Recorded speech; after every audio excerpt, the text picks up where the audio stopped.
ఓం శాంతి. ఈరోజు అవ్యక్త BapDada Murali. Date 24 November 2024. Revise course date 15/12/2002. Murali headline: సమయ ప్రమాణంగా లక్ష్యము మరియు లక్షణాల సమానత ద్వారా తండ్రి సమానంగా అవ్వండి. ఈరోజు బాప్దాద నలువైపులా ఉన్న సర్వస్వమానదారి పిల్లలను చూసి హర్షిస్తున్నారు. ఈ సంగం యుగంలో పిల్లలైన మీకు ఏదైతే స్వమానం లభిస్తుందో అంతకంటే గొప్ప స్వమానం పూర్తి కల్పంలో ఇక ఏ ఆత్మకు ప్రాప్తించదు. ఈ స్వమానం ఎంత ఉన్నతమైనదో తెలుసుకున్నారా? స్వమానం యొక్క నశ ఎంత గొప్పదో స్మృతిలో ఉంటుందా? స్వమానాల మాల చాలా పెద్దది. ఒక్కొక్క పూసను లెక్కిస్తూ స్వమానం యొక్క నశాలు లవలీనమైపోండి. ఈ స్వమానాలు అనగా టైటిల్స్ స్వయం బాప్దాదా ద్వారా లభించాయి. పరమాత్మ ద్వారా స్వమానం ప్రాప్తించింది కనుక ఈ స్వమానం యొక్క ఆత్మీక నశాను ఏ అథారిటీ కూడా కదిలించలేదు. ఎందుకంటే ఇది ఆల్మైటీ అథారిటీ ద్వారా ప్రాప్తించింది. బాప్దాదా ఈరోజు అమృతవేళ నుండి విశ్వంలోని పిల్లలందరి వద్దకు తిరుగుతూ పిల్లలు ప్రతి ఒక్కరి స్మృతిలో ఎన్ని స్వమానాలతో కూడిన మాల ఉందని చూశారు. మాలను ధరించటం అనగా స్మృతి ద్వారా అదే స్థితిలో స్థితమవటం కనుక ఈ స్మృతితో కూడిన స్థితి ఎంతవరకు ఉంటుంది అని స్వయాన్ని చెక్ చేసుకోండి. స్వమానంపై నిశ్చయము మరియు దాని ఆత్మీక నశ ఈ రెండిటి బ్యాలెన్స్ ఎంత ఉంటుంది అని బాప్దాదా చూశారు. నిశ్చయం అంటే నాలెడ్జ్ఫుల్గా అవ్వటం, ఆత్మీక నశ అంటే పవర్ఫుల్గా అవ్వటం. నాలెడ్జ్ఫుల్లో కూడా 2 రకాలను చూశారు. ఒకటి నాలెడ్జ్ఫుల్ అంటే జ్ఞాన సంపన్నం, రెండోది నాలెడ్జబుల్ జ్ఞానస్వరూపం. కనుక నేను ఎవరు అని స్వయాన్ని ప్రశ్నించుకోండి. పిల్లల లక్ష్యం చాలా ఉన్నతమైనదని బాప్దాదాకు తెలుసు. మీ లక్ష్యం ఉన్నతమైందే కదా. ఉన్నతమైన లక్ష్యం ఏది? తండ్రి సమానంగా అవ్వాలి అని అందరూ అంటారు. తండ్రి ఉన్నతాతి ఉన్నతమైన వారు కనుక తండ్రి సమానంగా అయ్యే లక్ష్యం కూడా ఎంత ఉన్నతమైనది. లక్ష్యాన్ని చూసి బాప్దాదా చాలా సంతోషిస్తున్నారు. కానీ తర్వాత ఏమిటో చెప్పమంటారా? కానీ ఏమిటి అని టీచర్లు లేక డబల్ విదేశీలు వింటారా? అర్థమయ్యే ఉంటుంది. బాప్దాదా లక్ష్యము మరియు లక్షణాల్లో సమానతను కోరుకుంటున్నారు. లక్ష్యము మరియు లక్షణాలు అనగా ప్రాక్టికల్ స్థితి సమానంగా ఉందా అని స్వయాన్ని ప్రశ్నించుకోండి. ఎందుకంటే లక్ష్యము మరియు లక్షణాలు సమానంగా అవ్వటమే. తండ్రి సమానంగా అవ్వటం, సమయ ప్రమాణంగా ఈ సమానతను సమీపంగా తీసుకురండి. వర్తమాన సమయంలో బాప్దాదా పిల్లల ఒక విషయాన్ని చూడలేకపోతున్నారు. చాలామంది పిల్లలు తండ్రి సమానంగా అయ్యేందుకు భిన్న భిన్న ప్రకారాల శ్రమ చేస్తున్నారు. తండ్రిపై ప్రేమ ఉన్నప్పుడు శ్రమ చేసే అవసరమే లేదు. ఎక్కడ ప్రేమ ఉందో అక్కడ శ్రమ ఉండదు. వ్యతిరేక నశ అయిన దేహాభిమానం మీ సహజ స్వభావంగా అయిపోయింది. దేహాభిమానంలోకి రావటానికి పురుషార్థమేమైనా చేయాల్సి పడుతుందా? లేక 63 జన్మల పురుషార్థం చేశారా? స్వభావంగా అయిపోయింది, సహజంగా అయిపోయింది. ఇప్పుడు కూడా అప్పుడప్పుడు ఆత్మకు బదులు దేహస్థితిలోకి వచ్చేస్తున్నాము అని అంటారు. ఎలాగైతే దేహాభిమానం సహజ స్వభావంగా అయిపోయిందో అలా ఇప్పుడు దేహీ అభిమాని స్థితి కూడా సహజ స్వభావంగా ఉండాలి. స్వభావాన్ని పరివర్తన చేసుకోవటం కష్టం. ఇప్పుడు కూడా అప్పుడప్పుడు నా భావం అది కాదు, కానీ అది నా స్వభావం అని అంటారు కదా. మరి ఆ స్వభావాన్ని సహజంగా తయారు చేసుకున్నప్పుడు తండ్రి సమాన స్వభావాన్ని సహజంగా తయారు చేసుకోలేరా? ఉల్టా స్వభావానికి వశమైపోతారు. కానీ తండ్రి సమానంగా యథార్థమైన స్వభావాన్ని తయారు చేసుకునేందులో శ్రమ ఎందుకు అనిపిస్తుంది? ఇప్పుడు బాప్దాదా పిల్లలందరిలో ఆత్మాభిమానిగా ఉండే సహజ స్వభావాన్ని చూడాలని కోరుకుంటున్నారు. బ్రహ్మబాబాను చూశారు కదా, నడుస్తూ తిరుగుతూ కార్యం చేస్తూ ఆత్మాభిమాని స్థితి సహజ స్వభావంగా ఉండేది. బాప్దాదా సమాచారాన్ని విన్నారు. ఈ రోజుల్లో దాదీలు విశేషంగా ఫరిస్తా స్థితి, కర్మాతీత స్థితి, తండ్రి సమాన స్థితి సహజంగా ఎలా తయారవుతుంది అని ఆత్మిక సంభాషణ చేస్తున్నారు. ఈ స్థితి స్వభావంగా అయిపోవాలి అని ఆత్మిక సంభాషణ చేస్తున్నారు కదా. ఫరిస్తాగా అయిపోవాలి, కర్మాతీతంగా అయిపోవాలి, తండ్రి ప్రత్యక్షమైపోవాలి అని దాదీకి కూడా మాటిమాటికి అనిపిస్తుంది కదా. ఫరిస్తాగా అయ్యేందుకు లేక నిరాకారి కర్మాతీత అవస్థ తయారయ్యేందుకు విశేషమైన సాధనం నిరహంకారిగా అవ్వటం. నిరహంకారులే నిరాకారిగా అవ్వగలరు. అందుకే శివబాబా బ్రహ్మ ద్వారా చివరి మంత్రంగా నిరాకారితో పాటు నిరహంకారి అని కూడా చెప్పారు. కేవలం మీ దేహము లేక ఇతరుల దేహంలో చిక్కుకోవటాన్ని మాత్రమే దేహ అహంకారం లేక దేహభావం అని అన్నారు. దేహ అహంకారం కూడా ఉంది, దేహభావపు స్మృతి కూడా ఉంది. తమ దేహము లేక ఇతరుల దేహ స్మృతిలో ఉండటం, ఆకర్షణలో ఉండటం. ఇందులో అయితే చాలామంది పాస్ అయ్యారు. ఎవరైతే పురుషార్థపు లగన్లో ఉన్నారో సత్యమైన పురుషార్థుల్లో వారు ఈ పెద్ద రూపాల నుండి అతీతంగా అయిపోయారు. ఎవరైతే పురుషార్థపు లగన్లో ఉన్నారో సత్యమైన పురుషార్థుల్లో వారు ఈ పెద్ద రూపాల నుండి అతీతంగా అయిపోయారు. కానీ దేహభావం యొక్క సూక్ష్మ రూపాలు చాలా ఉన్నాయి. పరస్పరం చర్చించుకొని దీని లిస్ట్ తీయండి. బాప్దాదా ఈరోజు వినిపించారు. ఈరోజు ఇంత మాత్రం సూచన చాలు, ఎందుకంటే అందరూ తెలివైనవారు. మీకందరికీ తెలుసు కదా, ఒకవేళ అందరినీ అడిగితే అందరూ చాలా తెలివిగా వినిపిస్తారు. కానీ బాప్దాదా కేవలం చిన్న సహజమైన పురుషార్థాన్ని చెప్తున్నారు. సదా మనసా వాచా కర్మణ సంబంధ సంపర్కంలో చివరి 3 శబ్దాల మంత్రాన్ని, అది నిరాకారి, నిర్వికారి, నిరహంకారి సదా గుర్తుంచుకోండి. సంకల్పం చేసినప్పుడు అది మహామంత్ర సంపన్నంగా ఉందా అని చెక్ చేసుకోండి.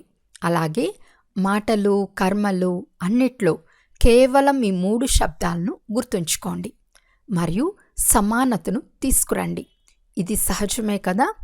పూర్తి మురళి అంతా గుర్తుంచుకోమని చెప్పటం లేదు, కేవలం 3 శబ్దాలు గుర్తుంచుకోండి. ఈ మహామంత్రం సంకల్పాన్ని కూడా శ్రేష్టంగా చేస్తుంది. వాచలో నిర్మాణతను తీసుకొస్తుంది, కర్మలో సేవాభావాన్ని తీసుకొస్తుంది, సంబంధ సంపర్కంలో సదా శుభ భావన శుభకామనల వృత్తిని తయారు చేస్తుంది. బాప్దాదా సేవా సమాచారాన్ని కూడా వింటారు. సేవలో ఈ రోజుల్లో భిన్న భిన్న కోర్సులు చేయిస్తున్నారు. కానీ ఇప్పుడు ఇంకా ఒక కోర్స్ ఉండిపోయింది. అదేమిటి అంటే ఆత్మలో ఏదైతే శక్తి కావాలో ఆ ఫోర్సును నింపే కోర్స్ చేయించాలి, శక్తిని నింపే కోర్స్ చేయించాలి. కేవలం వాచా ద్వారా వినిపించే కోర్స్ కాదు, వాచతో పాటు శక్తిని నింపే కోర్స్ కూడా ఉండాలి. దాని ద్వారా విన్నవారు కేవలం బాగుంది బాగుంది అని అనటం కాదు, మంచిగా తయారైపోవాలి. ఈరోజు నాకు శక్తి యొక్క దోసలి లభించింది అని వర్ణించాలి. కొద్దిగా అనుభవమైన ఆ ఆత్మలకు అది ఎక్కువే. కోర్స్ చేయించండి, కానీ మొదట స్వయాన్ని చేయించుకొని తర్వాత చెప్పండి. బాప్దాదా ఏం కోరుకుంటున్నారో విన్నారా? లక్ష్యము మరియు లక్షణాలను సమానం చేయండి. అందరి లక్ష్యాన్ని చూసి బాప్దాదా చాలా చాలా సంతోషిస్తున్నారు. ఇప్పుడు కేవలం లక్ష్యము లక్షణాలను సమానంగా చేయండి. అప్పుడు తండ్రి సమానంగా చాలా సహజంగా అయిపోతారు. బాప్దాదా అయితే పిల్లలను సమానం కంటే ఉన్నతంగా అనగా తనకంటే కూడా ఉన్నతంగా చూస్తారు. బాప్దాదా సదా పిల్లలను తన శిరో కిరీటాలు అని అంటారు. మన కిరీటం అయితే శిరస్సు కంటే కూడా ఉన్నతంగా ఉంటుంది కదా. టీచర్లు శిరో కిరీటాలే కదా. టీచర్లతో ఎంతమంది టీచర్లు ఉన్నారో చూడండి. ఒక్క గ్రూపులో ఇంతమంది టీచర్లు అంటే ఇంకా ప్రతి గ్రూప్లో ఎంతమంది ఉంటారు? టీచర్లు బాప్దాదాకు కల ఒక ఆశను పూర్తి చేసే సంకల్పం చేశారు, కానీ ఎదురుగా తీసుకురాలేదు. అది ఏదో తెలుసా? మొదటిది, ఇప్పుడు వారసులు మాలను తయారు చేయమని బాప్దాదా చెప్పారు. జనరల్ మాల కాదు, వారసుల మాలను తయారు చేయాలి. రెండవది, సంబంధ సంపర్కంలోని వారిని మైక్గా తయారు చేయండి. మీరు ఉపన్యాసించకండి, కానీ వారు మీ వైపు నుండి మీడియాగా అవ్వాలి. మీ మీడియాగా తయారు చేయండి. మీడియా ఏం చేస్తుంది? మంచి కానీ చెడు కానీ ఆ ధ్వనిని వ్యాపింపచేస్తుంది కదా. కనుక ఎలాంటి మైకును తయారు చేయాలి అంటే వారు మీడియా సమానంగా ప్రత్యక్షత యొక్క ధ్వనిని వ్యాపింపచేయాలి. భగవంతుడు వచ్చేశారు, భగవంతుడు వచ్చేశారు అని మీరు చెప్తారు, కానీ వారు దీనిని సాధారణంగా భావిస్తారు. కానీ మీ తరపున వేరే వారు, అథారిటీ కలవారు చెప్పాలి. మొదటి వారు మిమ్మల్ని శక్తుల రూపంలో ప్రత్యక్షం చేయాలి. శక్తులు ప్రత్యక్షమైనప్పుడే తండ్రి ప్రత్యక్షత జరుగుతుంది. కనుక మీ మీడియాను తయారు చేయండి. చూస్తాం. తయారు చేశారా? పోతే పోని, మాలను వదిలేయండి. కంకణంనైనా తయారు చేశారా? తయారు చేసిన వారు చేతులెత్తండి. ఎలాంటి వారిని తయారు చేశారని బాప్దాదా చూస్తారు. మంచి ధైర్యంనైతే ఉంచుకున్నారు. కనుక టీచర్లు ఏం చేయాలో విన్నారా? శివరాత్రికి వారస క్వాలిటీని తయారు చేయండి. మైకును తయారు చేయండి. తర్వాత సంవత్సరం శివరాత్రికి అందరి నోటి నుండి శివబాబా వచ్చేశారు అనే శబ్దం వెలువడాలి. ఇలాంటి శివరాత్రిని జరుపుకోండి. ప్రోగ్రాం అయితే చాలా మంచిగా తయారు చేశారు. ప్రోగ్రాం అందరికీ పంపించారు కదా. ప్రోగ్రాం అయితే బాగా తయారు చేశారు, కానీ ప్రతి ప్రోగ్రాం నుండి ఎవరైనా మైక్ కానీ వారసులు కానీ తయారవ్వాలి. ఇలాంటి పురుషార్థం చేయండి. ఉపన్యాసించాం, వెళ్ళిపోయాం అనేలా ఉండకూడదు. ఇప్పటికీ 66 సంవత్సరాలు గడిచిపోయాయి. సేవ యొక్క 50 సంవత్సరాలు కూడా జరుపుకున్నారు. ఇప్పుడు శివరాత్రి యొక్క డైమండ్ జూబ్లీని జరుపుకోండి. ఈ 2 ప్రకారాల ఆత్మలను తయారు చేయండి. ఇప్పుడు ఇంకా నగారా మోగుతుందో లేదో చూడండి. నగారాను మీరేమీ మోగించరు, దేవీలైన మీరు సాక్షాత్కారాలు చేయిస్తారు. నగారా మోగించేవారిని తయారు చేయండి. శివశక్తులు వచ్చేశారు అనే పాటను వారు ప్రాక్టికల్లో పాడాలి. శివరాత్రికి ఏం చేయాలో విన్నారా? ఎప్పటిలాగానే ఉపన్యసించి పూర్తి చేయకండి. తర్వాత బాబా 500, 1000, 1,00,000 మంది వచ్చారు అని రాస్తారు. రావటమైతే వచ్చారు, మీరు సందేశం ఇచ్చారు, కానీ వారసులు ఎంతమంది వెలువడ్డారో, మైకులు ఎంతమంది వెలువడ్డారో ఆ సమాచారాన్ని ఇప్పుడు ఇవ్వాలి. ఇప్పటి వరకు ఏదైతే చేశారో, అనగా భూమిని తయారు చేశారు, సందేశం ఇచ్చారు, అదంతా బాగా చేశారని బాబా అంటున్నారు. ఆ సేవ వ్యర్థంగా పోలేదు, సమర్థంగా జరిగింది. ప్రజలు తయారయ్యారు, రాయల్ పరివారం తయారైంది. కానీ రాజులు రాణులు కూడా కావాలి కదా. సింహాసనంపై కూర్చునే రాజు రాణులను కాకపోయినా అక్కడ రాజు రాణితో పాటు దర్బారులో రాజ సమానంగా కూర్చునేవారినైనా తయారు చేయండి. రాజ్య దర్బారు శోభాయమానంగా అయిపోవాలి. శివరాత్రికి ఏం చేయాలో విన్నారా? పాండవులు వింటున్నారా? చేతులెత్తండి. ధ్యాస పెట్టారా? మంచిది. పెద్ద పెద్ద మహారథులు కూర్చుని ఉన్నారు. బాప్దాదా సంతోషిస్తున్నారు. ఇది కూడా మనసు యొక్క ప్రేమ. ఎందుకంటే ప్రత్యక్షత ఎప్పుడు జరుగుతుంది, ఎప్పుడు జరుగుతుంది అని మీ అందరికీ సంకల్పం నడుస్తుంది కదా. బాప్దాదా వింటూ ఉంటారు. మధువనం వారు ఏం విన్నారు? మధువనం వారు విన్నారు కదా. మధువనం, శాంతివనం, జ్ఞాన సరోవరం వారందరూ మధువన నివాసులే. అచ్చా, మధువనం నుండి నగారా మోగుతుందా? ఎక్కడి నుండి మోగుతుంది? మధువనం నుండి మోగిందా? నలువైపులా నుండి అని చెప్పండి. ఒకవైపు నుండే మోగదు, మధువనం నుండి కూడా మోగుతుంది, నలువైపుల నుండి కూడా మోగుతుంది. అప్పుడే కుంభకర్ణులు మేల్కొంటారు. మధువనం వారు ఎలాగైతే సేవలో అలసిపోని వారిగా అయి సేవా పాత్రను అభినయిస్తున్నారో అలా ఈ మనసా సేవను కూడా చూస్తూ ఉండండి. కేవలం కర్మనా సేవయే కాదు, మనసా వాచ కర్మన 3 సేవలు చేస్తున్నారు కూడా. ఇప్పుడింకా ఎక్కువ చేయండి. మధువనం వారిని మర్చిపోలేదు. బాప్దాదా మధువనంలో వస్తారు, కానీ మధువనం పేరు చెప్పరు అని మధువనం వారు అనుకుంటున్నారు. మధువనం అయితే సదా గుర్తు ఉండనే ఉంటుంది. మధువనం లేకపోతే వీరందరూ ఎక్కడికి వస్తారు? సేవాదారులైన మీరు సేవ చేయకుంటే వీరందరూ తినేది ఉండేది ఎలా? కనుక మధువనం వారిని బాప్దాదా కూడా హృదయపూర్వకంగా గుర్తు చేసుకుంటారు. హృదయపూర్వకమైన ఆశీర్వాదాలు ఇస్తారు. మధువనం వారిపై కూడా ప్రేమ ఉంది. టీచర్లపై కూడా ప్రేమ ఉంది. మధురాతి మధురమైన మాటలపై కూడా ప్రేమ ఉంది. అంతేకాక మహావీరులైన పాండవులపై కూడా ప్రేమ ఉంది. పాండవులు లేకుంటే కూడా గతి లేదు. అందుకే చతుర్భుజ రూపానికి మహిమ ఎక్కువ ఉంది. పాండవులు మరియు శక్తులు ఇరువురి కంబైన్డ్ రూపమే విష్ణు చతుర్భుజం. మధువన పాండవులందరికీ కూడా నష ఉంది కదా, విజయం యొక్క నష, అంతేగాని వేరే నష కాదు. మంచిది.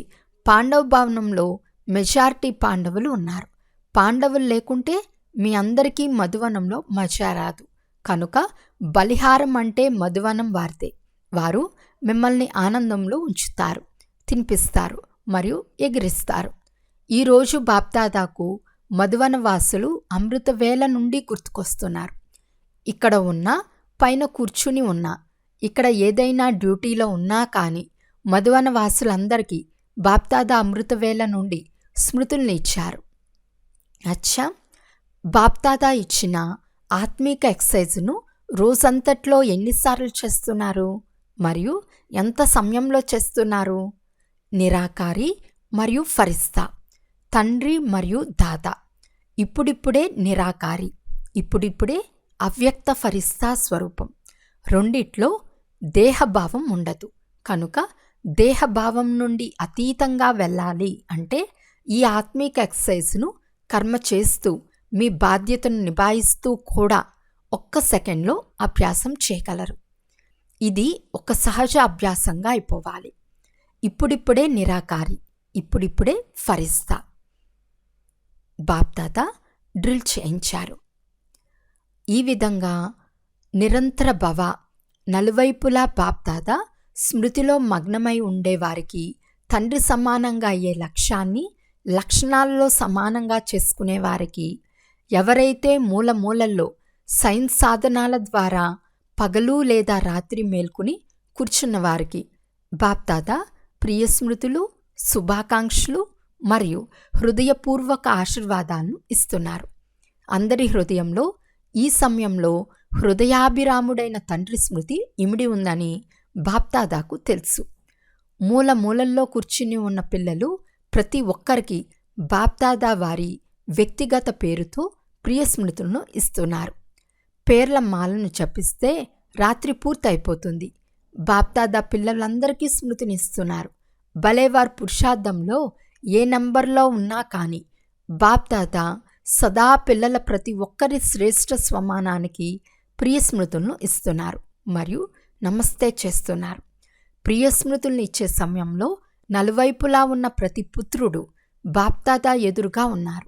ఏ పుత్రుడు ఏ మాలలో ఉన్నా, గ్రామంలో, పట్నంలో, దేశంలో, విదేశంలో ఎక్కడ ఉన్నా బాప్దాదా వారికి స్వమానాన్ని స్మృతి ఇప్పిస్తూ ప్రియస్మృతులను ఇస్తున్నారు.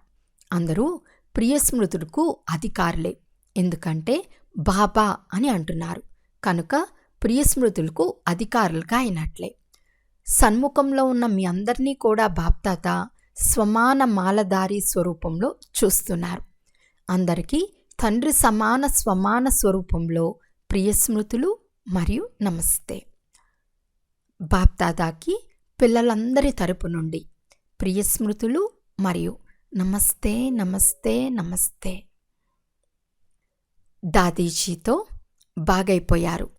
ఇప్పుడు ఎలాంటి అనారోగ్యమూ లేదు, పారిపోయింది. దాదీలకే వచ్చిందంటే మాకు రావటం పెద్ద విషయమేమీ కాదు అని అందరికీ చూపించేందుకు వచ్చింది. దాదీలందరూ చాలా బాగా పాత్రను అభినయిస్తున్నారు.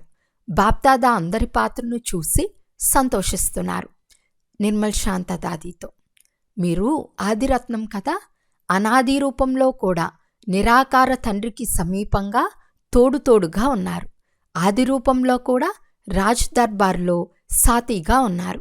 సదా రాయల్ పరివారానికి కూడా రాయల్గా ఉన్నారు.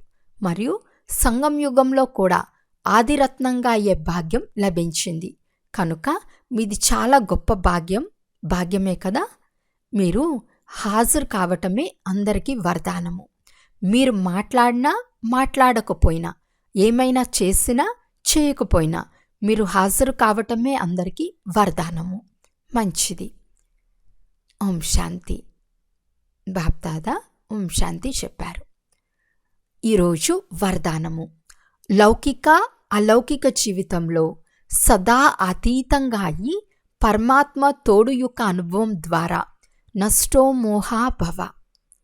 సదా అతీతంగా ఉండేవారి గుర్తు ప్రభు ప్రేమ యొక్క అనుభూతిలో ఉంటారు. ఎంత ప్రేమ ఉంటుందో అంత తోడుగా ఉంటారు, వేరుగా ఉండరు. సదా తోడుగా ఉండుటనే ప్రేమ అని అంటారు. తండ్రి తోడుగా ఉన్నారు కనుక అన్ని బరువులు తండ్రికి ఇచ్చేసి మీరు స్వయం తేలికగా అయిపోండి. ఇదే నిర్మోహులుగా అయ్యేందుకు విధి.